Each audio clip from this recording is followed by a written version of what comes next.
With the focus in the early years of World War II on Europe and North Africa, Adolf Hitler's actions had been the main driving force, while the Allies fought to resist the Nazi advance across the continents. However, as 1942 progressed, the Second World War was taking on global proportions, with the ramifications of the surprise Japanese attack on the American Navy at Pearl Harbor in December 1941 becoming increasingly evident.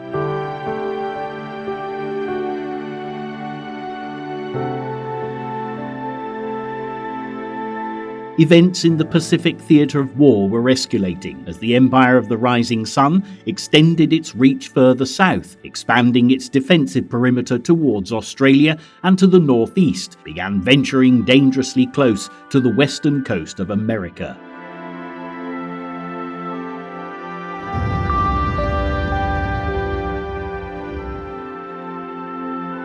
The seemingly unstoppable force of Japanese expansionism was nevertheless about to face a serious challenge, and as we look a little more closely at the months of April to June 1942, you'll discover that the Japanese didn't have things their own way for long.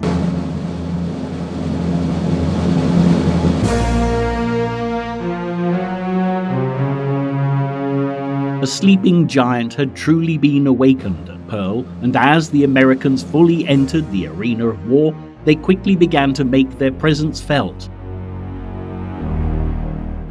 From the daring American Doolittle raids on Tokyo, through to the Battle of the Coral Sea, and the dramatic events at Midway, any advantages gained by Japan at Pearl Harbor were about to be countered in some style by US forces as the tide of the war in the Pacific slowly but surely began to turn.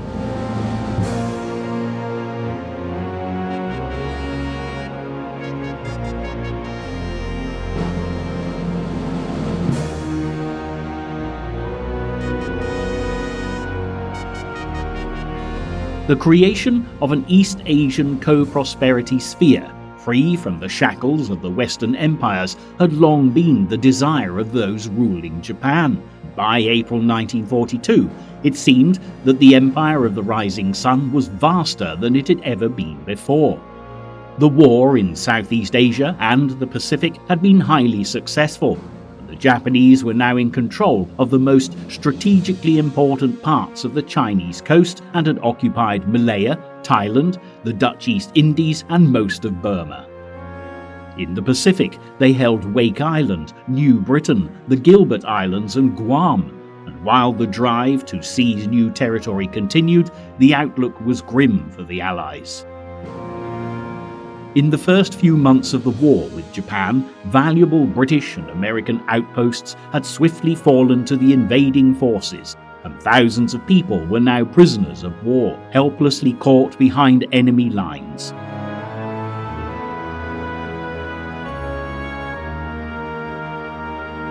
Even Singapore, once regarded an impregnable British force, had been crushed by the Japanese, dealing a devastating blow to Allied commanders. America, in the meantime, had lost valuable military bases and would soon lose its foothold in the precious Philippine Islands.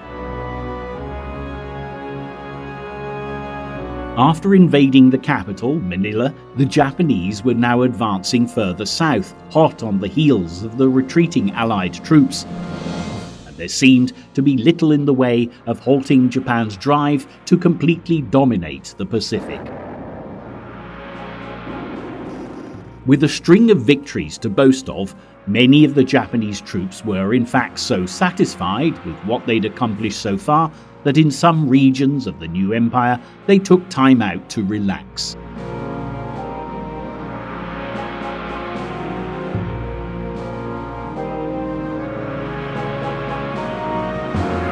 For the time being, the Western threat to their Pacific domain seemed to have been eliminated, and the Japanese were confident that they could hold their newly won territories with ease. Britain and America were, however, preparing to strike back and would not take such belligerence without some form of retaliation. Days after the attack on Pearl, the British Prime Minister had rushed to Washington to begin discussions with President Roosevelt. And on December 26, 1941, in a speech before the US Congress, he stated his unwavering determination to crush the new Eastern enemy. What kind of a people do they think we are? Is it possible they do not realize that we shall never cease to persevere against them until they have been taught a lesson which they and the world will never forget?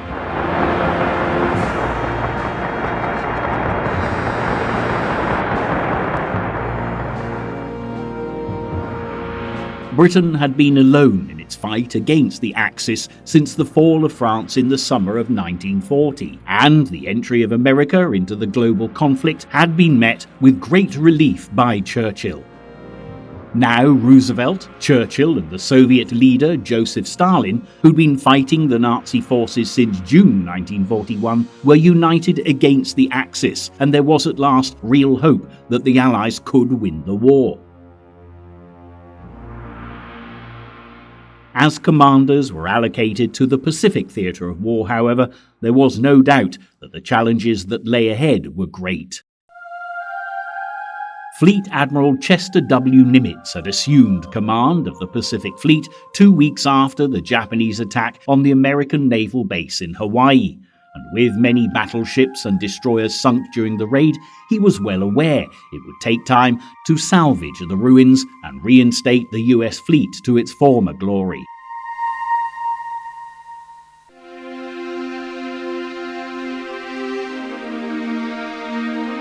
Faced with coordinating an attack across the Pacific, an ocean that covered over 65 million square miles, there was no doubt that in the early months of the war, Nimitz was operating at a considerable disadvantage. However, there was one thing that the Americans had in their favour. The aircraft carriers that were destined to play such a vital role in the battles of the Pacific hadn't been at Pearl Harbor when the Japanese planes had swarmed in, creating an advantage that the US Navy would exploit to the full. Meanwhile, as fears grew that Japan would soon move further south towards Australia and New Zealand, the first response from the Allies called for the establishment of bases in the far reaches of the Pacific so a counterattack could be launched. The remote islands of New Caledonia, Fiji and Espiritu Santo, which lay to the northeast of Australia, had long been within the Western sphere of influence, and work was soon underway to establish military bases there. With fierce battles being undertaken in the European theatre of war, finding sufficient air and naval reserves to send to the Pacific proved extremely challenging for the Allies, and valuable supplies came at less than ideal pace.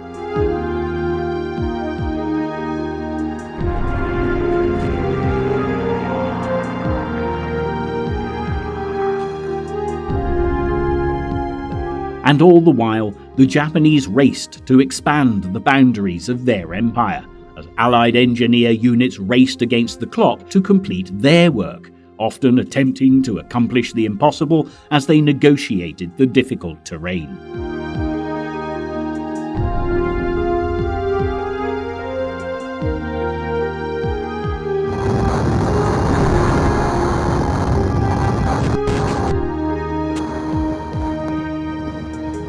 There would inevitably be the occasional setback, but the Allies never wavered in their determination to halt the Japanese in their tracks, and by April 1942, the situation could not have been at a more critical point.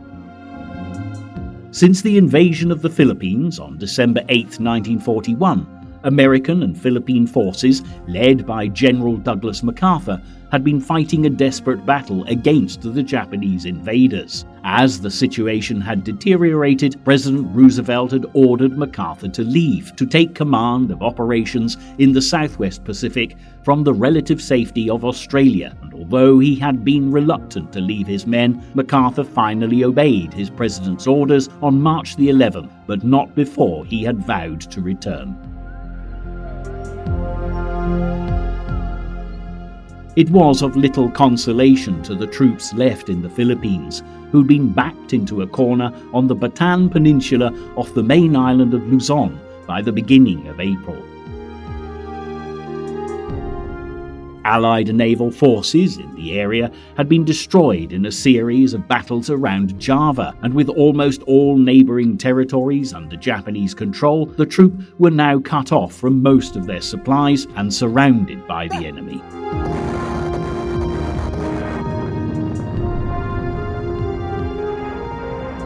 When the Japanese launched their new air and artillery assault, breaking through Allied defences, the men, who were worn out from malnutrition, sickness and combat fatigue, were too weak to counterattack and surrendered.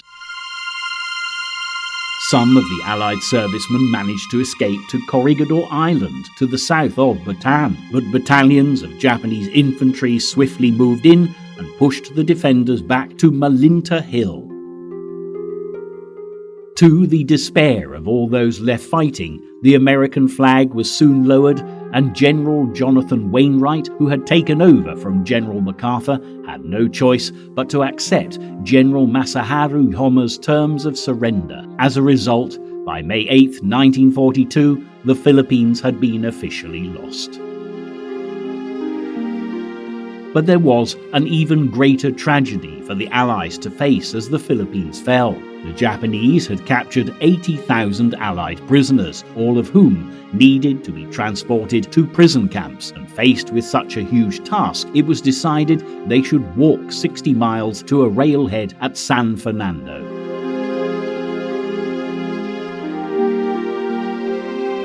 What was soon dubbed the Bataan Death March began on April 10th, and it proved to be a terrible ordeal for the men who were already malnourished and sick.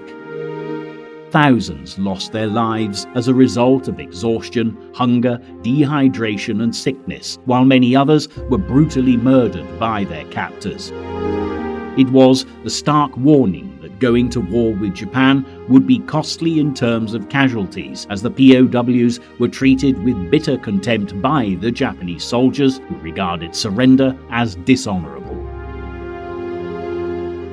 Meanwhile, as the news of the brutal treatment of the men in Bataan reached America, posters were circulated to advertise the atrocity, and emotions were soon running high amongst the American population. The resolve of the Allies to crush the Japanese was now more determined than ever, and President Roosevelt had already set in motion plans to strike at the very heart of Japan by bombing its capital city, Tokyo. After the attack on Pearl, Roosevelt had been keen to restore public morale, and considering the later events in the Philippines, he was now eager to demonstrate to the Americans and to the people of Japan that the Empire of the Rising Sun was not invulnerable to attack.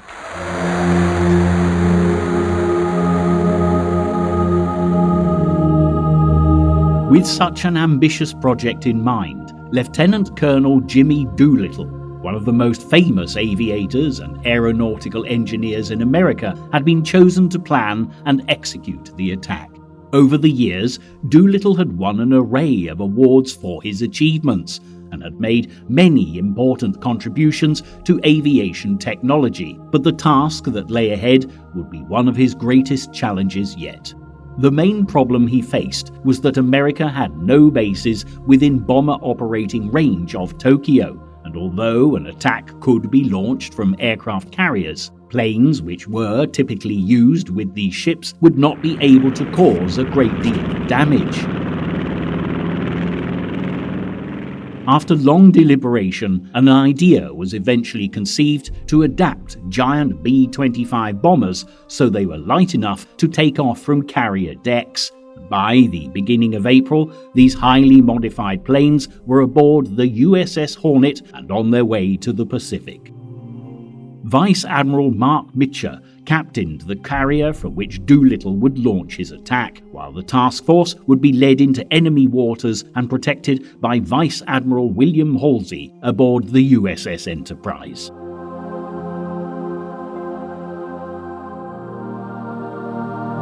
Halsey, in fact, had a particular bone to pick with the Japanese. When Pearl Harbor had been attacked, Halsey had been delivering planes to Wake Island and was 250 miles west of Hawaii. On hearing of the strike, he had vowed to avenge the thousands of Americans killed at the naval base, and his determined drive to defeat the Japanese soon earned him a reputation. While the USS Hornet and the USS Enterprise ventured close to the gates of the Japanese Empire, Halsey would, however, face a drawback in his quest for revenge. On April 18th, a Japanese picket boat spotted the task force, and while warning signals were sent back to Japan, there was now the danger that Japanese land-based planes could be launched, putting the precious American carriers at risk. Halsey decided that the attack on Japan should commence immediately, and soon the crew aboard the USS Hornet were rushing to prepare their planes.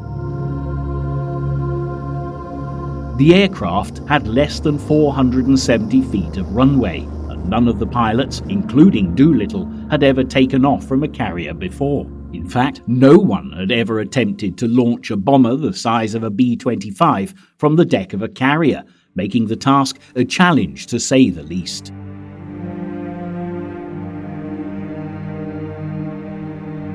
But the rigorous training the volunteer Army crews had received had clearly paid off, and all 16 B-25s, carrying their deadly payloads of incendiary bombs and high explosives, were launched successfully.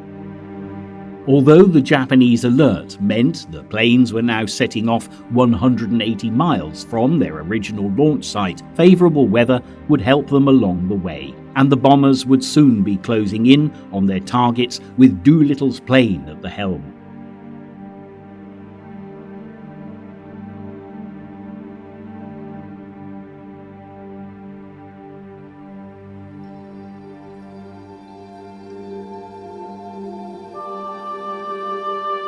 Six hours after takeoff, the planes reached Tokyo, and at noon they began dropping bombs on the capital and the surrounding areas. They met with little resistance, and the impact made was exactly what Roosevelt had hoped for. The Japanese were so shocked by the attack that high-level military commanders began blaming each other, and the mortified commander of Tokyo's air defense was shamed into committing suicide. In the meantime, Japanese fighter squadrons were returned home, and a carrier group was withdrawn from the Indian Ocean to protect home waters. While America hailed the pilots of the Doolittle raid as national heroes, not all the men who had braved the attack would make it back alive.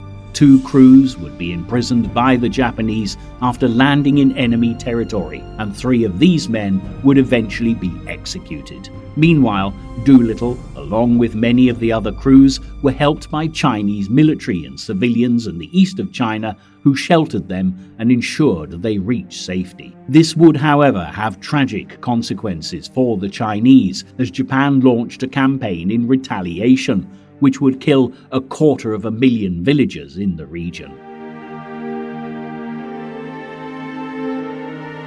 Such vicious retribution revealed just how much the attack on Tokyo had injured Japanese pride, and although the damage to Japan itself was not as severe as Doolittle had hoped, the fact that US bombers had reached the homeland at all would have a profound effect on Japan's decision-making in the next step of their Pacific War.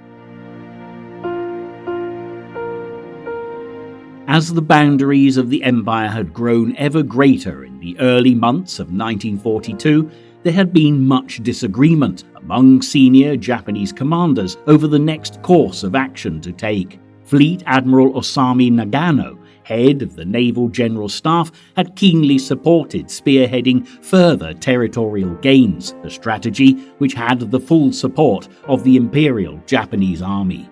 They wanted the next attack to be centered on isolating Australia, which could be used as a potential American base, and it was proposed that as part of its empire building, Japan should occupy Port Moresby in New Guinea and Tulagi in the Solomon Islands. This would strengthen Japanese defensive positions in the South Pacific and provide a base from which to attack Australia, which would then be within the range of land-based aircraft. The Japanese had already begun edging closer to the Australian mainland, and after seizing New Britain, the largest island in New Guinea, back in January 1942, they had established a major base at the city of Rabaul. The Australians were well aware of the dangers that this posed to their country. In February 1942, their fears were more than justified, as Japanese planes gathered from the same task force that had attacked Pearl Harbor flew towards the northern coast of Australia.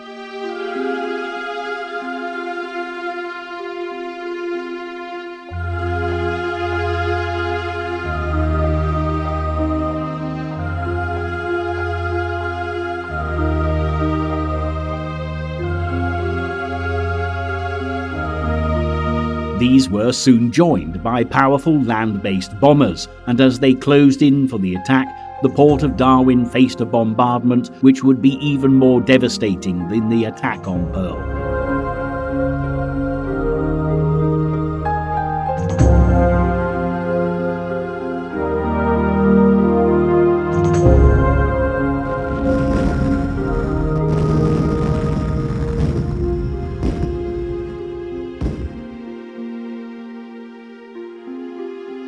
By seizing new bases in the Solomons and New Guinea, Nagano hoped that Australia would be further isolated, and the occupation of Port Moresby and Tulagi would not only ensure the defence of Rabaul, but would serve as jumping-off points for the conquests of New Caledonia, Fiji and Samoa.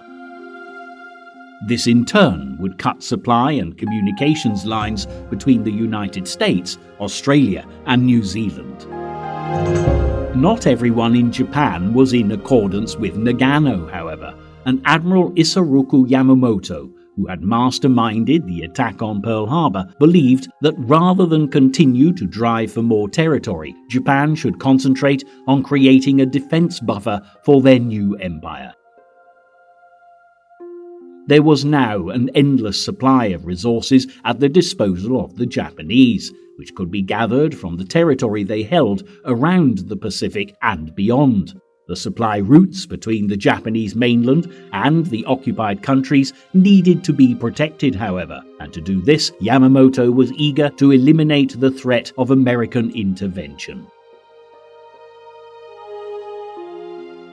The Japanese admiral was aware that the failure to destroy valuable carriers at Pearl had been a fatal mistake, and to ensure the survival of the empire, and indeed of Japan itself, it was essential to finish what he had started in December 1941 and complete the destruction of the American fleet. Yamamoto began to conceive a plan to lure US carriers within range of a Japanese task force for a monumental battle which would ensure Japanese control of the Central Pacific. He selected as his target Midway Atoll, two tiny coral islands which lay on the extreme northwest of the Hawaiian island chain.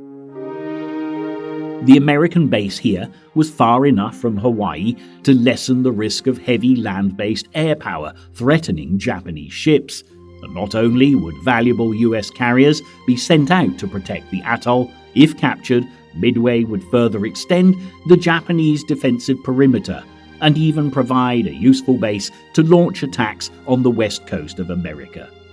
Yamamoto had, however, struggled to convince Admiral Nagano that an attack on Midway should take priority, and until April 18, 1942, preparations had been focused on advancing further south towards Australia, rather than on destroying the American fleet. It was only when Jimmy Doolittle launched his daring raid on Tokyo that opinions swung in favour of an attack on Midway. With fears growing that the homeland was vulnerable to air attacks, the Prime Minister of Japan, General Tojo, agreed that resources should be focused on the defence of the empire and the elimination of the American threat. Nevertheless, by mid-April, it was too late to withdraw the forces preparing to advance on Port Moresby and Tulagi, and for the time being, the Battle of Midway would have to wait.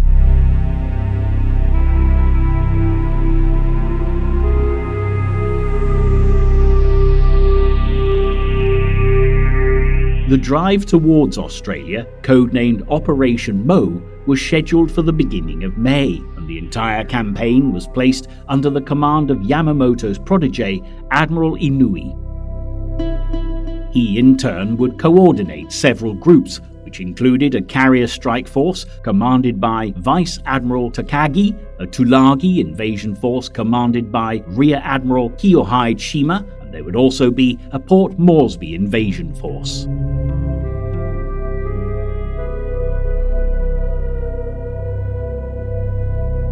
What the Japanese didn't realize, however, was that the Americans had cracked their codes, and as signal traffic was intercepted by US and British intelligence, Admiral Nimitz was informed of the imminent attack on Port Moresby. The news was treated very seriously by the American commander, who was aware that Australia would be left vulnerable if the Japanese established bases so close to their country. After consulting Admiral Ernest King, head of the US Navy, it was decided that the invasions should be opposed with all the aircraft carriers the Allied forces could muster. A fleet centered on 2 carrier groups was rapidly assembled and included Task Force 17, based around the carrier USS Yorktown, and Task Force 11, based around the carrier USS Lexington.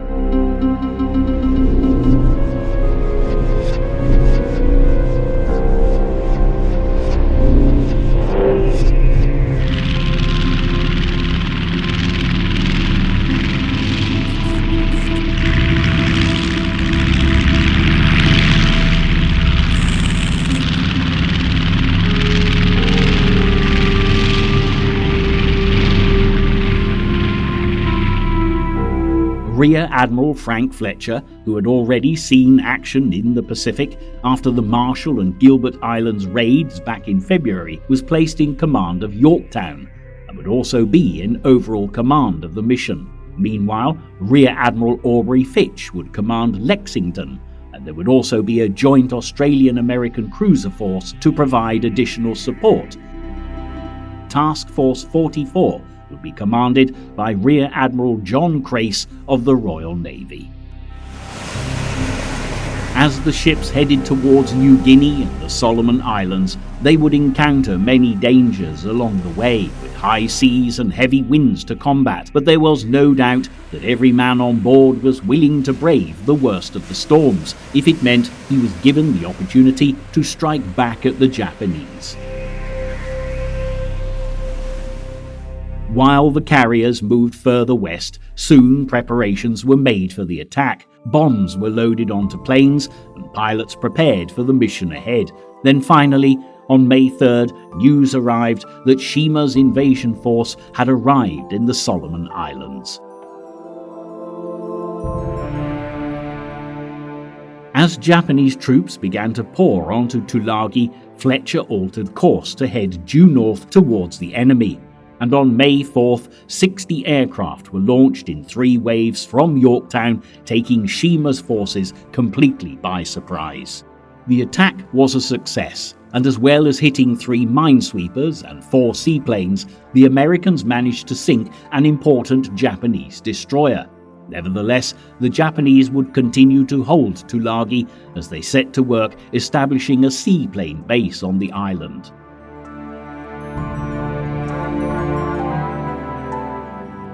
After inflicting a considerable amount of damage on the Japanese fleet, Fletcher took his task force due south to meet up with Crace and Fitch's ships, but now the Japanese were aware of the presence of American carriers in the area. Eager to accomplish what Yamamoto hoped to do at Midway, it was now Admiral Takagi's turn to take part in the action. He led his carrier strike force from its position 350 miles north of the Solomon Islands and entered the Coral Sea to hunt for the Allies. It was a journey into the unknown, as the scene was set for the first ever aircraft carrier battle in history. One US commander would later comment that the Battle of Coral Sea was without a doubt the most confused battle area in world history. And indeed, as search planes were sent from both sides to look out for enemy ships, the Americans and Japanese were playing a game of cat and mouse.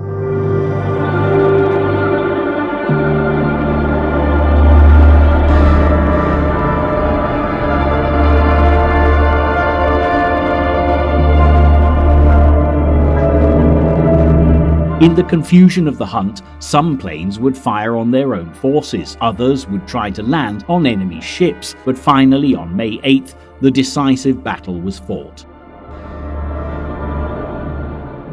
At about 8:20 that morning, each side spotted the other almost simultaneously and rushed to launch their aircraft. The Japanese in a combined strike and each American carrier in separate strike forces. By 9:25, all aircraft had been launched, and as the carriers headed for each other, Yorktown Strike Force attacked at 11 a.m. to be met by 16 Japanese Zero fighters, protecting the carrier Shokaku and her sister ship. While planes lunged and swooped through the air, avoiding anti-aircraft fire, Shokaku was hit by two 1,000-pound bombs, which caused heavy damage to her flight deck. Before long, with further attacks from Lexington, she was out of the battle.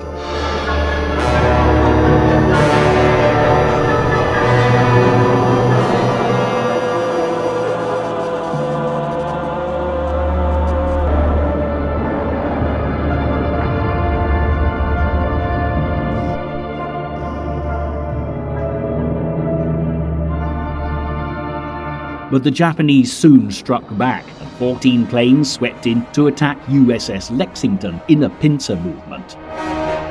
She was hit twice by torpedoes before dive bombers moved in, hitting the ship again.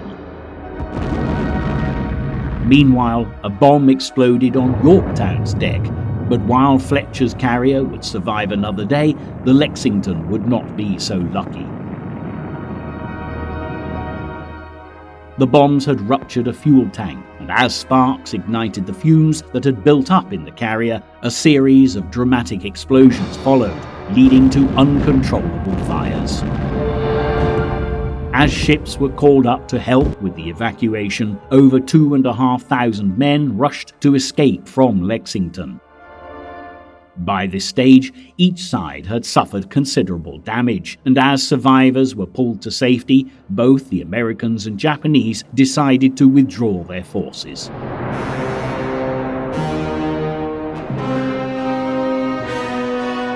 The results of the battle had been costly for the Americans, and with the loss of USS Lexington, as well as other ships and many planes, it appeared that the Japanese had won a tactical victory.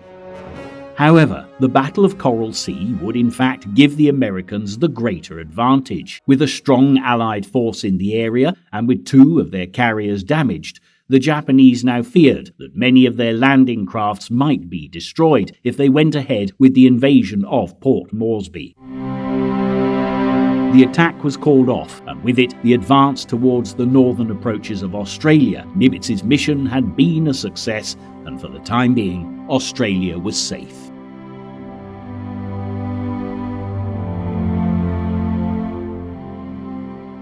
Although Japanese progress had been checked in the South Pacific, in the Southeast Asian theatre of war, the advance continued. The British Eastern Fleet had already been driven out of the Indian Ocean by the Japanese, allowing the Empire to further extend its western defensive perimeter, and while Japanese submarines now prowled freely throughout the area, the Allies could do little to stop the enemy from pushing further west through the British colonies of Burma and towards India, the crown jewel of Britain's Asiatic empire. By now, Britain had lost a great deal of territory to the forces of the Axis, and Winston Churchill was clearly concerned about this additional threat to British colonialism. The Indian subcontinent had been ruled by the British since 1858, and Churchill was reluctant to lose such a precious part of the empire. His American ally, President Roosevelt, meanwhile, had other concerns. Burma provided the supply route for aid and arms into China, and it was important to keep this open so the Chinese leader, Generalissimo Chiang Kai-shek, could continue his war with Japan unhindered, keeping enemy troops occupied and preventing their redeployment to the South Pacific. Roosevelt had assigned General Joseph Stilwell the role of Chief of Staff to the China-Burma-India Theatre. But while the conflict in Burma continued, it was soon evident that the Allies were fighting a losing battle.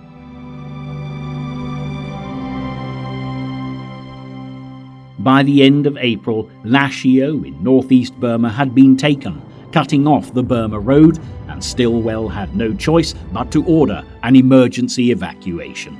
On May 6th, the American general began to retreat toward India on foot, while British troops tried to slow down the progress of the advancing Japanese soldiers before crossing over to India themselves. Before long, all hope of holding Burma had been lost, and as the country fell, the buffer protecting India was no more. Despite Churchill's fears of losing more British terrain, the Japanese actually had no intention of invading India, and as May drew to a close, it was clear that there were other more ambitious plans to occupy their commanders. Yamamoto was by now finalizing preparations for the Battle of Midway, and it would soon be time for the next stage of Japan's attack on the American fleet. Although Yamamoto's superior fleet Admiral Nagano had finally agreed to the attack on Midway, there were still disagreements between the Japanese naval commanders. Nagano had decided that Yamamoto should launch a separate mission at the same time as the Midway battle to capture some sparsely inhabited volcanic islands which extended over 1,000 miles west of the Alaskan Peninsula. The Aleutian Islands lay far to the north of Midway, and Yamamoto realized that the extra mission would extend his vast battle zone to unmanageable proportions.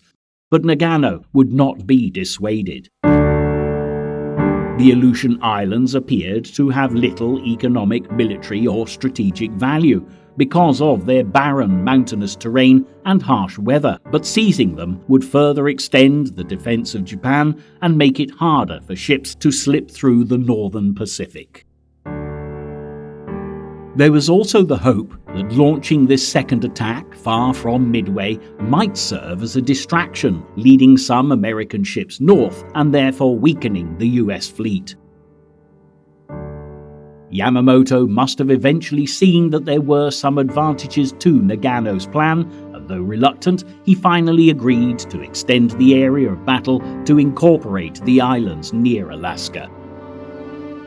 The Japanese admiral now faced coordinating the most challenging naval conflict ever undertaken by the Japanese, set to work gathering the largest fleet to have ever sailed the Pacific Ocean for the mighty battle that lay ahead. The element of surprise was a vital part of Yamamoto's plan, so he split the immense fleet into 4 separate groups so the Americans would have no idea how vast the Japanese forces actually were when the battle commenced. The first carrier-striking force would be led by Admiral Chuichi Nagumo, who had led the attack on Pearl Harbor in 1941 and had also forced the British to abandon the Indian Ocean after successful attacks on their fleet in early 1942. Nagumo's force would operate in close support of the Midway invasion force commanded by Vice Admiral Kondo. Meanwhile, the main force, which followed behind these other two, would be led by Yamamoto himself and would attack the American carriers once they had been lured out into the open. Finally, the 4th section of the naval fleet, Northern Force, was to detach from the main body and head north for the Aleutians before the Midway battle commenced. Unfortunately for Yamamoto, the disposition of his forces would be the greatest flaw in his plan, as the groups would be too far apart to support each other. Yamamoto's ships would in fact sail 300 miles behind Nagumo's striking force and be of little help when the Americans launched their defense. Meanwhile, far across the Pacific Ocean, the US Navy's Combat Intelligence Unit at Pearl Harbor had, once again, intercepted Japanese codes, and all Yamamoto's efforts at deception would be in vain. By May 1942, Admiral Nimitz had been provided with confirmation that Midway was the next target for the Japanese.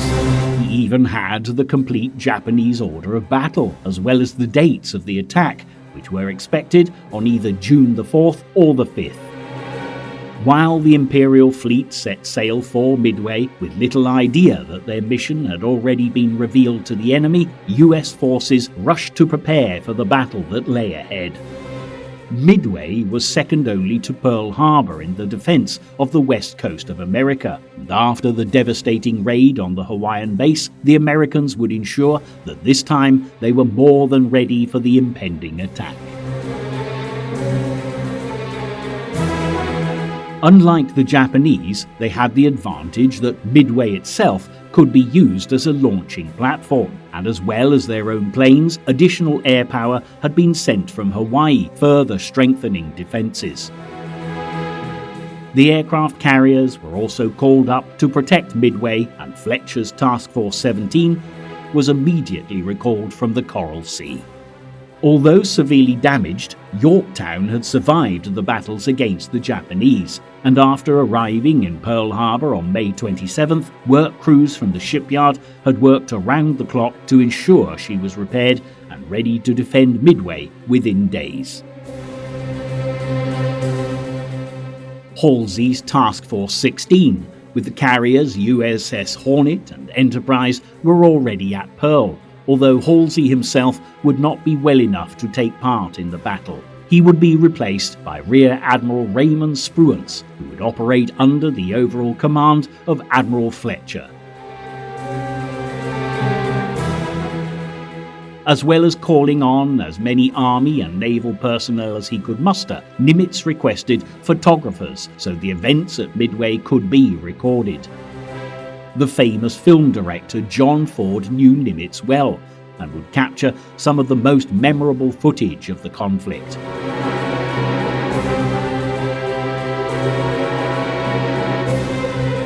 By the end of May, all possible preparations had been made for the battle that lay ahead, and with defences in place, American forces could do little more than watch and wait for the Japanese offensive to begin. Air Corps units searched the skies for the first signs of a Japanese attack, while far out to sea, Yamamoto's armada edged ever closer to the naval base.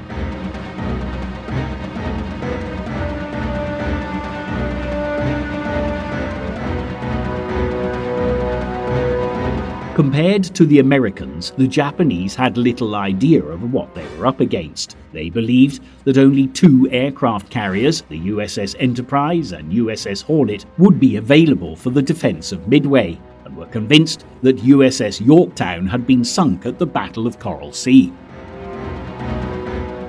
Underestimating the strength of their opponent would be an expensive mistake, as in reality, Japanese faced not two, but three American carrier groups, and the challenge that lay ahead would be much harder than Yamamoto had imagined.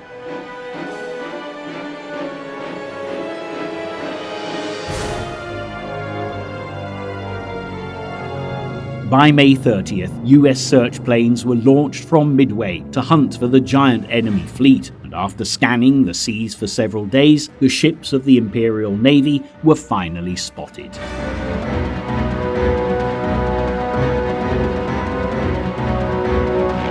As the alarm rang out across Midway in the early hours of June 4th, Nagumo ordered dive bombers, torpedo bombers and Zero fighters to launch their attack on the American base, and within less than 2 hours, the onslaught had begun.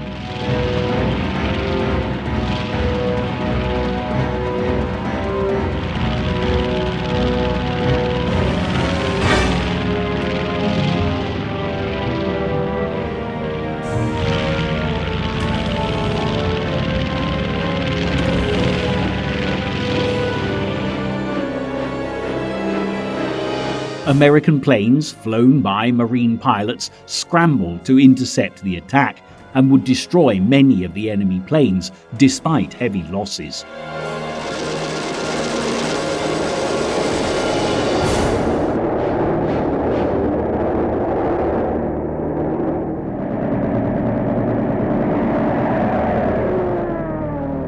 Meanwhile, as dive bombers from Nagumo's attack force swooped across the island, those defending the ground fought back fiercely, and the anti-aircraft fire would prove much deadlier than the Japanese had expected.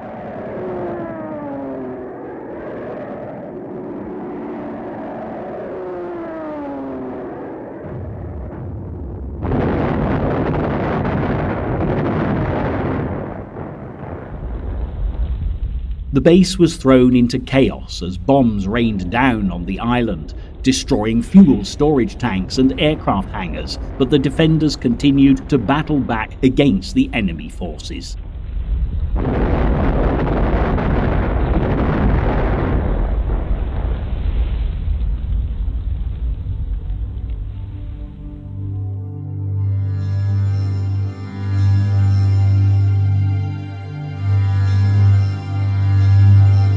As the first attack on the island ended, it was the Americans' turn to strike back, and 2 torpedo squadrons headed for the Japanese carriers.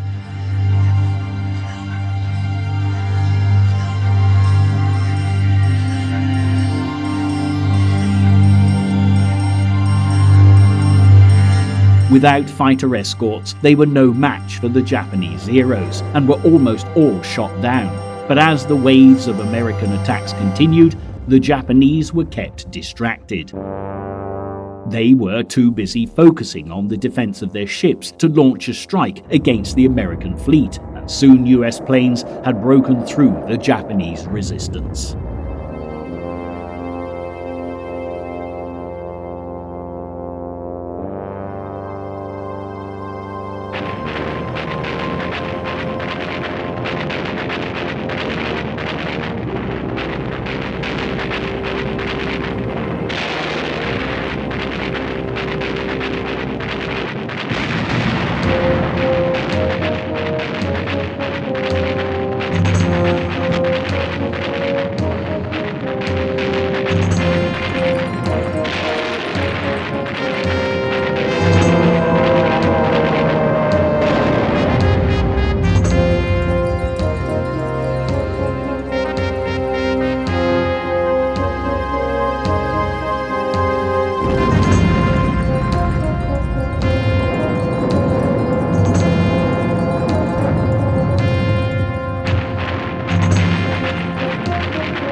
The Enterprise Air Group hit 2 carriers, including Nagumo's, while Yorktown's bombers attacked a third.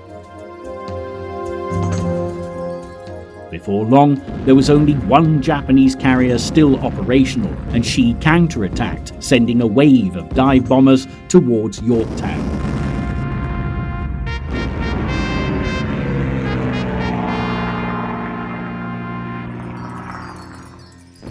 Compared to the Japanese carriers, Yorktown was better prepared for the attack and swiftly launched her fighters to intercept the enemy planes.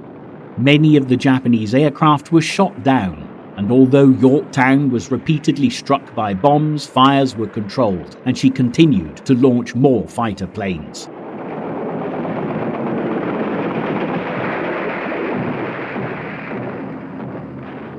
While a second wave of Japanese bombers headed for the American carrier, Rear Admiral Spruance launched a final strike on the Japanese fleet with 40 dive bombers. Within an hour, they found the last Japanese carrier, and despite desperate attempts to defend her, American planes delivered a deadly blow which left her ablaze and sinking.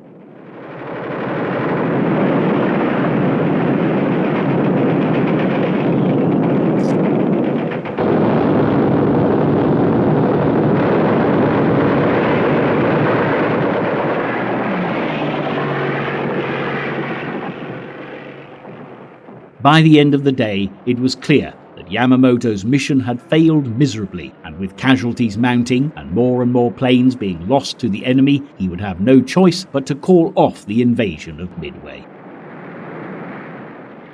4 Japanese carriers had been destroyed, and their loss would have grave consequences for the Imperial Navy, throwing the balance of power firmly in America's favor.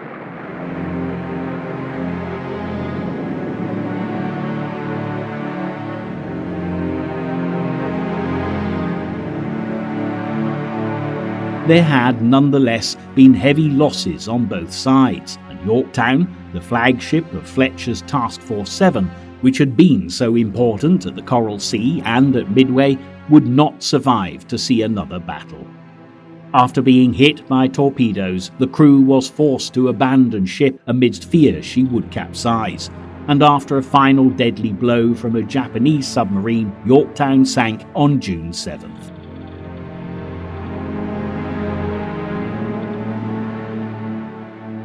The Americans had suffered just over 300 casualties at the Battle of Midway, but the Japanese had lost many more, with over 2,000 men killed, and there was little doubt that the Americans had won an overwhelming victory.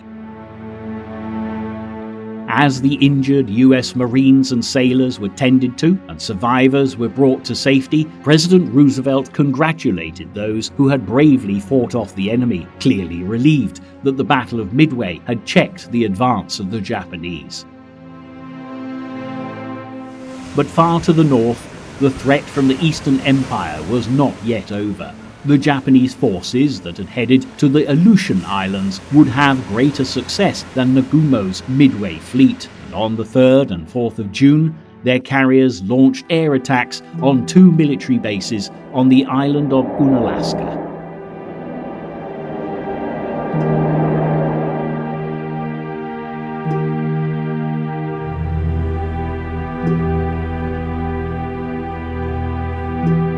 Hindered by bad weather, the planes hadn't caused as much damage as hoped, but on June the 6th and 7th, the Japanese had landed at Kiska Island and Attu Island, and had soon established bases there.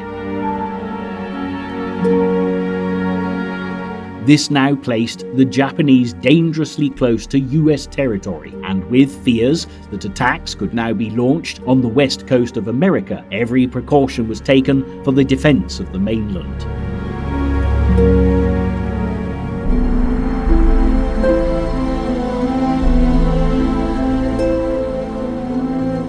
Although a resounding victory had been won at Midway, it was clear that the war against Japan was far from over, and the months that followed would reveal just how hard the battle against the Empire of the Rising Sun was going to be. From the freezing terrain of the Aleutian Islands to the sweltering jungles of New Guinea and the Solomons, the toughest battles in the history of the Second World War were still to be fought, and the Pacific conflict was only just beginning.